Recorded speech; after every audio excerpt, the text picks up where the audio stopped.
مساكم معطر برياحين الجنة حبايبي. ازيكم عاملين ايه؟ يا رب تكونوا بخير.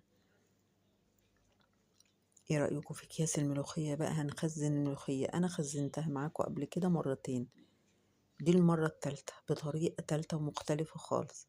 بس بيني وبينكم هي دي انجح طريقة بصراحة، واحلى ملوخية هتاكلوها في عز الشتاء، بريحة وطعم الملوخية الصيفي تمام، وبلونها الاخضر زي ما هو. سهلة وبسيطة جدا في تخزينها، مش هتاخد منك وقت خالص.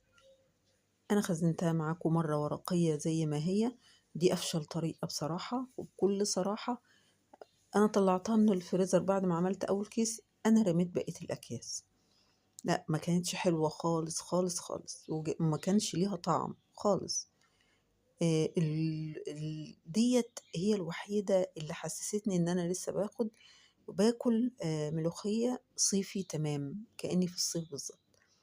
نوع الملوخية النوع البلدي الجميل بتاعنا دوت، اللي هي الورقة العريضة الحلوة ديت، أحلى ملوخية بتبقى معسلة وزي السكر، جميلة جدا. طبعا كلنا بنعرف نقطف الملوخية، ودايما نقطفها بالعنق بتاعها اللي هو الوردة بتاعتها كاملة مع بعضها كده، عشان ده اللي بيعمل لها العرق. يلا نسمي بسم الله ونصلي على رسولنا الكريم عليه الصلاة والسلام، ونقول يا بركة الله ونبدأ.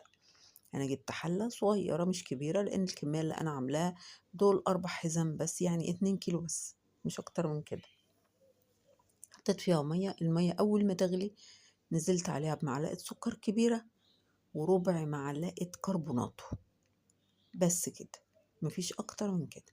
طبعا ملوخيتي خلاص نشفت خالص من ميتها تماما بعد ما فرطتها على ترابيزة السفرة، وبعد كده لفتها في فوطة حلوة جدا كبيرة كده، خلاص نشفت وبقت حلوة جدا. بصوا، أنا مش بستنى عليها خالص لما المية تقلب بيها ولا أي حاجة، زي الورق العنب بالظبط. ورق العنب يا دوب بنغطسه كده بالمقصوصة ونطلعه بمجرد ما يتغير لونه. الملوخية كده برضو، يا دوب بنغطسها كده في المية اللي احنا حطيناها ديت، وفي قلبها مع ربع معلقة كربونات ومعلقة سكر كبيرة، وببتدي أنشلها. بكون محضرة جنبها مية ساقعة متلجة، وفي قلبها حتة تلج كمان، عشان السخونية دي كلها هتخرج منها في المية تلج ديت. والكربونات طبعا كمادة حافظة، وفي نفس الوقت بتخلي اللون زي ما هو، ما بيتغيرش خالص، بيفضل أخضر باللون اللي انتوا شفتوه معايا في أول الفيديو دوت. طبعا أنا هكرر اللي أنا هعمله دوت تاني، طبعا حسب الكمية اللي كل واحد بيعملها. اللي هيعمل كمية أكبر من كده، طبعا أنا مش بقدر أقعد أقطف ملوخية كتير، فكل لما أجي أعمل طبخة ملوخية أروح جايبة 4 حزم زيادة، أقعد أخد اللي أنا هاخده للطبخة بتاعتي، والباقي كله بيتخزن. تيجي في الشتاء تلاقي أطعم ملوخية عندك موجودة في قلب الفريزر. وطبعا في الشتاء بتبقى غالية ومبتبقاش حلوة خالص الملوخية الخضراء، ولا بيبقى لها الطعم ده خالص. كده أنا بكرر المنظر تاني. الحبة اللي باقيين يعني نفس الطريقة، نزلتهم في المية، غطستهم بالمقصوصة، طلعت على طول في المية تلج. لو بتعملي كميات كبيرة حبيبتي، تكوني شايفة المية تلج دي، لو لقيتيها سخنت منك غيريها بسرعة، وحطي برضو مية متلجة تانية جديدة في قلبها حتة تلجة، عشان المية ما تبقاش سخنة من حرارة الملوخية.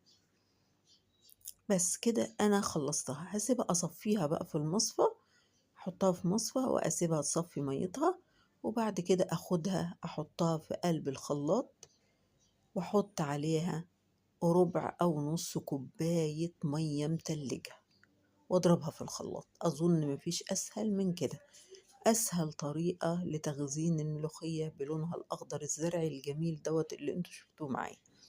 جميلة جدا وهتنفعنا في عز الشتاء، وبطعم بقى ملوخية الصيف. بتبقى فرصة يعني لا تعوض بصراحة، تبقى أحلى من الأكياس اللي احنا بنشتريها من بره ديت، وبيبقى تخريطها غريب جدا اللي بتيجي من بره بصراحة، وما احناش ضامنين هي معمولة ازاي.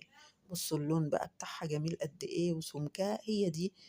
ان حسب ما كل واحد عايز، في ناس بتحب الملوخية خشنة، في ناس بتحبها ناعمة جدا، هو القوام ده بالنسبة لي حلو جدا، زي المخرطة كده بالظبط، جميلة جدا. خلاص أعبي أكياسي وأفرّاها من الهوا وأربطها وأدخّلها الفريزر، تبقى خلصت الملوخية.